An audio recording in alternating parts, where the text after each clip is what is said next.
No 1º de agosto de 2008, um grupo de 25 montanhistas começou sua ascensão ao K2 sob céus limpos, sem saber que as próximas 48 horas se tornariam um dos episódios mais mortais da história do montanhismo. 11 vidas foram perdidas e os sobreviventes ficaram se perguntando o que havia dado tão tragicamente errado na montanha selvagem. O K2, com seus 8.611 metros de altitude, não é uma montanha qualquer. É uma fera, um monólito de rocha e gelo que ceifou mais de 80 vidas desde que os montanhistas tentaram conquistá-la pela primeira vez. Frequentemente ofuscado pelo Monte Everest, o K2 é em muitos aspectos mais desafiador e perigoso. Enquanto o Everest oferece várias rotas até o topo, cada uma com diferentes graus de dificuldade, o K2 não tem caminhos fáceis. Todas as rotas são difíceis. Suas encostas íngremes se elevam em ângulos de 45 graus ou mais, cobertas por uma mistura de calcário e gelo que torna cada passo precário. Um único passo em falso pode enviar um montanhista rolando milhares de metros abaixo. Não é apenas o terreno que representa uma ameaça. O K2 tem seu próprio sistema climático, uma mistura volátil de ventos e tempestades que pode transformar um dia ensolarado em uma nevasca mortal em questão de minutos. A probabilidade de morrer por uma queda ou ser atingido por uma queda de gelo é desproporcionalmente alta comparada a outros picos. Apesar desses perigos, ou talvez por causa deles, o K2 atrai montanhistas de todo o mundo. Para muitos, é o desafio definitivo. Alcançar o cume do K2 não é apenas uma conquista, é um distintivo de honra. Mas esse distintivo tem um preço muito alto, como os eventos do 1º de agosto de 2008 demonstrariam tragicamente. Naquele dia, 25 montanhistas partiram do Campo 4, localizado a 7.800 metros, com o cume em suas miras. O tempo estava perfeito, céus limpos, pouco vento e temperaturas que, embora gélidas, eram controláveis. Era o tipo de dia com que os montanhistas sonham, especialmente em uma montanha como o K2, onde o bom tempo é um presente raro. Mas como os montanhistas logo descobririam, bom tempo nem sempre significa uma ascensão segura. A ascensão do K2 é uma corrida contra o tempo. Os montanhistas devem alcançar o cume e descer antes que o tempo mude ou antes que a escuridão caia. Uma vez que a noite desce, a montanha se torna um lugar ainda mais perigoso, com temperaturas despencando e visibilidade reduzida a quase nada. Mas naquele dia, uma série de atrasos empurraria o cronograma dos montanhistas muito além do que era seguro. Um dos maiores desafios no K2 é o gargalo, um corredor íngreme e estreito pelo qual os montanhistas devem passar para alcançar o cume. É a seção mais perigosa da escalada. O gargalo é notório por seus seracs suspensos, blocos massivos de gelo que podem se desprender sem aviso, enviando toneladas de gelo despencando sobre os montanhistas abaixo. Para piorar as coisas, o gargalo é tão íngreme que há pouco espaço para manobrar.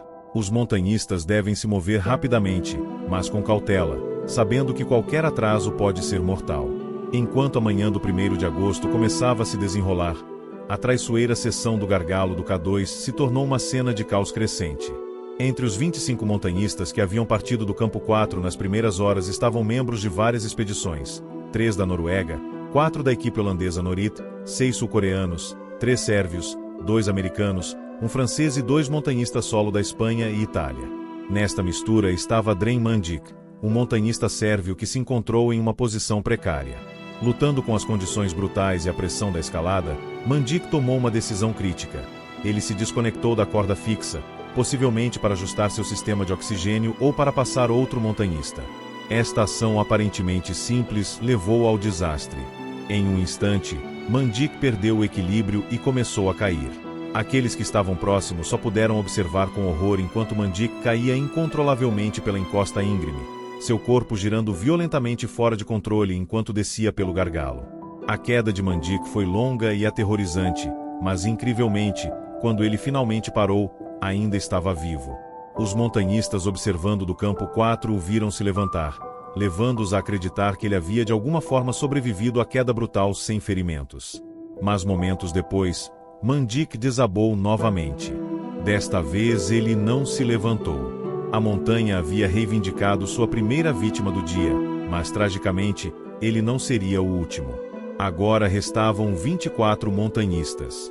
A notícia da queda de Mandic se espalhou rapidamente entre os montanhistas restantes. A realidade dos perigos do K2 se tornou dolorosamente clara, e o dia estava apenas começando. Logo após a queda de Mandic, Meyer e Strang, ambos membros da equipe americana que estavam no campo 4, receberam uma chamada de rádio frenética relatando que Mandic ainda estava se movendo.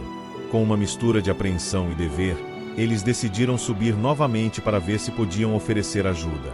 Enquanto isso, 2 dos companheiros de equipe sérvios de Mandic e um carregador paquistanês de alta altitude, Jean Baig, já estavam se dirigindo para onde Mandic jazia. Ao alcançá-lo, eles perceberam a verdade cruel. Mandic havia morrido da queda. Apesar dos sinais claros de que Mandic estava além de qualquer ajuda, os sérvios, seguindo ordens de seu líder de equipe no campo base, decidiram tentar trazer o corpo de Mandic de volta ao campo 4. Eles foram acompanhados por Frederick Strang e Jean Baig, e outro paquistanês que inicialmente havia sido contratado para ajudar a equipe sérvia, mas havia sido dispensado por razões que ninguém conseguia entender claramente. Baig foi contratado posteriormente pelo montanhista francês Hugues de Albarede no último minuto e havia se juntado ao grupo subindo a montanha. No entanto, Baig já mostrava sinais de exaustão e ansiedade, adicionando uma camada de preocupação a uma situação já precária. Enquanto o grupo se preparava para descer o corpo de Mandic ao campo 4, Strang começou a notar o comportamento cada vez mais errático de Baig. Baig parecia desorientado, primeiro oferecendo ajuda no resgate, depois recusando, e momentos depois retornando para assistir. Ficou evidente que Baig sofria de mal da montanha, suas ações se tornando mais confusas e perigosas. Enquanto o grupo lutava para descer o corpo, o plano era simples: descer o corpo de Mandic pela encosta embrulhado em um saco de dormir. Mas o ângulo íngreme e o peso do corpo tornaram a tarefa muito mais traiçoeira do que antecipado.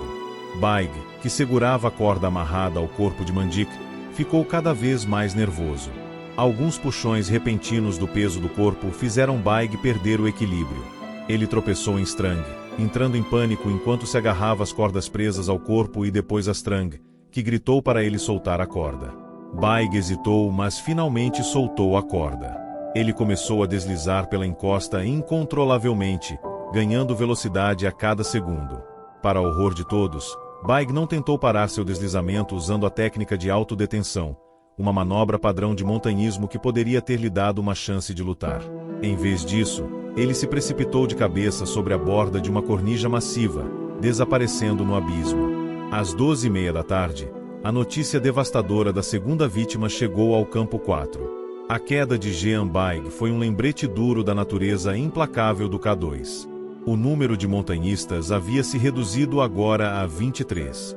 Após esta perda chocante, os montanhistas sérvios decidiram abandonar sua missão de descer o corpo de Mandic.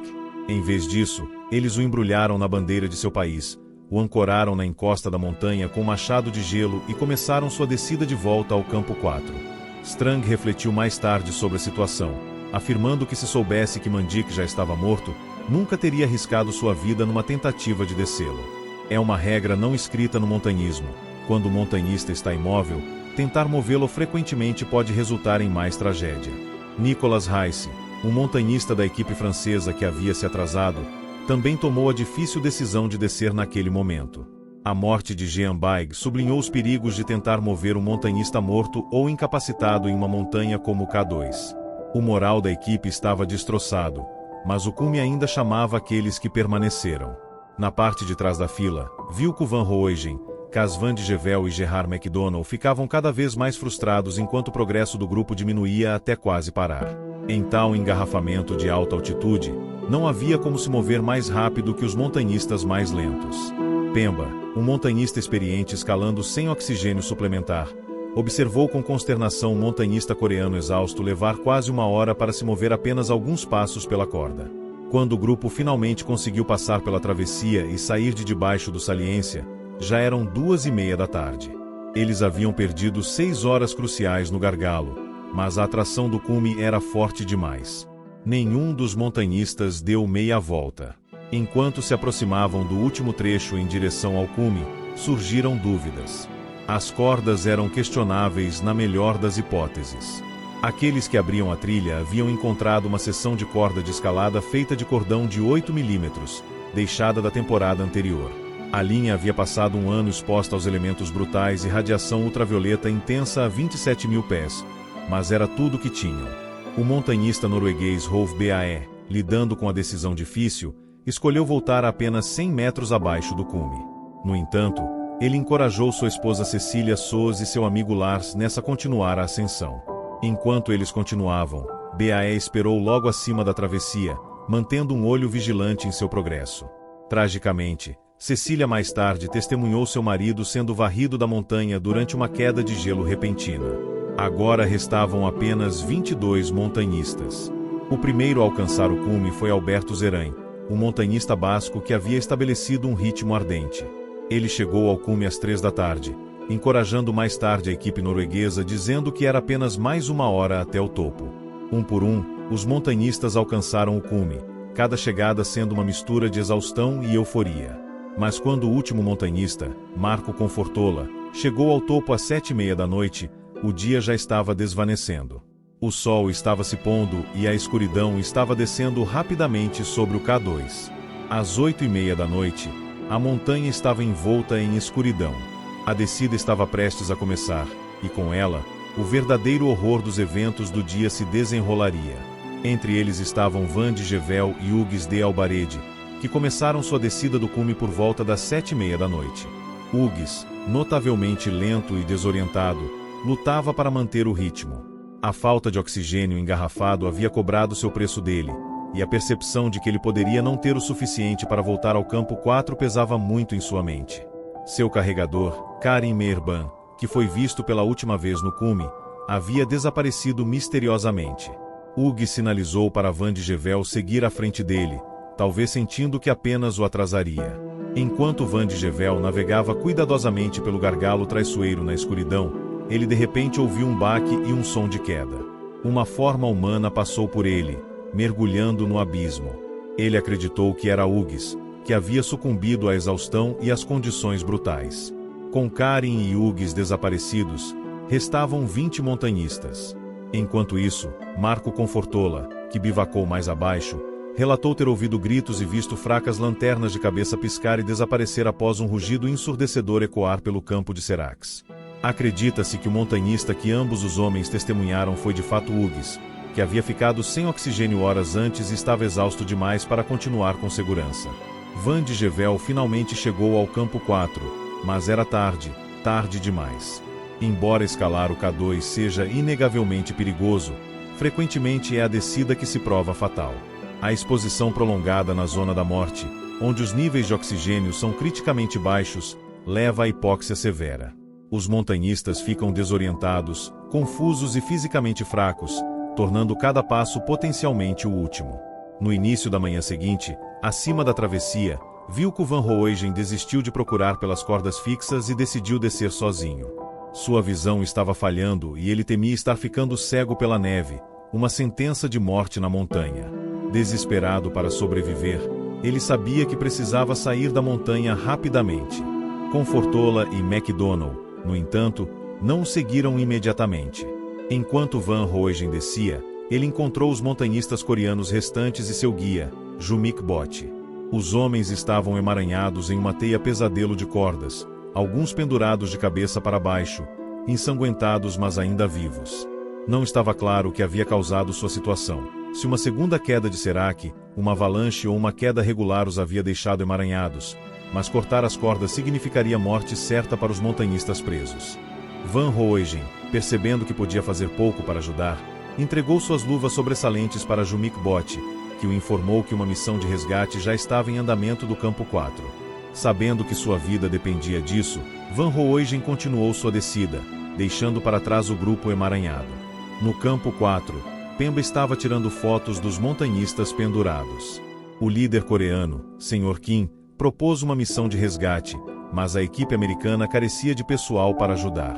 Determinado, Sr. Kim enviou 2 Sherpas, Tserimbot e Pasambot, para resgatar os 3 coreanos e seu guia, que era seu parente. Mais tarde naquela manhã, Confortola e MacDonald alcançaram o grupo coreano e trabalharam incansavelmente para libertá-los de suas cordas. Confortola conseguiu pegar um rádio do Sherpa pendurado e pediu ajuda, declarando que estava exausto demais para continuar. Os coreanos foram pelo menos reposicionados num estado mais confortável, embora permanecessem emaranhados. Confortola, com sua energia esgotada, começou sua descida, enquanto Gerard McDonnell optou por ficar para trás e continuar o resgate sozinho. McDonnell subiu para encontrar os pontos de ancoragem que prendiam os coreanos, um esforço heróico que seria seu último. Ele trabalhou várias horas para libertar os homens das cordas antes que o desastre atacasse novamente. Por volta do meio-dia, Seringbot e Pazambot chegaram ao fundo do gargalo, onde encontraram Marco Confortola rastejando sobre suas mãos e joelhos, completamente exausto. Eles rapidamente radiaram Pemba, implorando para subir e ajudar, já que Confortola estava chegando ao fim de suas forças, tendo estado na montanha por mais de 30 horas. Confortola finalement adormeceu na encosta. Enquanto Confortola dormia, uma avalanche massiva atravessou o gargalo a apenas metros de onde ele jazia. Quando acordou, ele viu o corpo parcialmente enterrado de um montanhista na neve e gelo, que mais tarde se acreditou ser Gerard McDonnell, que havia sido varrido pela avalanche. O grupo havia se reduzido agora a 19 montanhistas. Mais tarde, por volta das 2 da tarde, Pazambot radiou Pemba novamente para relatar que os coreanos e seu guia, que haviam sido libertados anteriormente por McDonnell, finalmente estavam descendo o gargalo.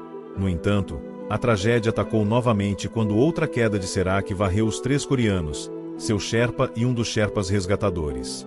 Apenas Seringbot, que havia estado escalando mais lentamente, escapou. De volta ao campo 4, Pemba se encontrou sozinho em sua determinação de resgatar Confortola, que ainda lutava abaixo do gargalo. Apesar dos perigos, Pemba partiu sozinho. Enquanto alcançava Confortola e começava a cuidar dele, outro pedaço massivo de gelo caiu do Serac acima. A queda de gelo tragicamente matou os 3 coreanos, seu Sherpa e o Sherpa que havia sido enviado para resgatá-los. O número de montanhistas havia se reduzido agora a apenas 14. Apesar do caos e perda ao redor deles, Pemba conseguiu ajudar o semiconsciente Confortola a descer a montanha. Confortola, exausto e sofrendo de queimadura pelo frio severa, havia passado mais de 30 horas exposto às condições duras do K2. Enquanto isso, Vilko havia conseguido descer o gargalo, mas sua visão estava se deteriorando rapidamente e ele estava desorientado na escuridão, sem ideia clara de onde estava na montanha. Sua única esperança era continuar descendo. Usando seu rádio, ele pediu ajuda de seus colegas no campo 4, mas a comunicação era difícil devido à sua condição que piorava. Pemba se juntou à cabane de Jovelnuma, tentativa desesperada de interceptar Wilco perto do Campo 3.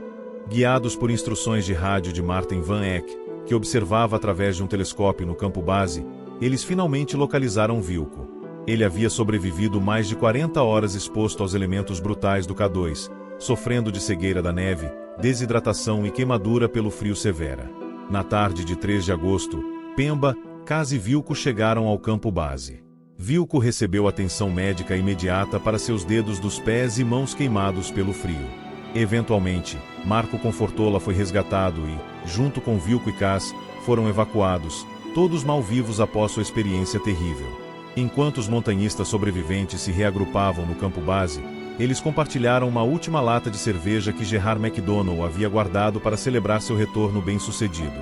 Foi um momento amargo, cheio de memórias de seus amigos caídos. Marco Confortola, que havia passado 4 dias extenuantes na montanha, foi o último a ser evacuado de helicóptero. O K2 havia ceifado 11 vidas naquela temporada, um lembrete brutal de por que é chamado de Montanha Selvagem.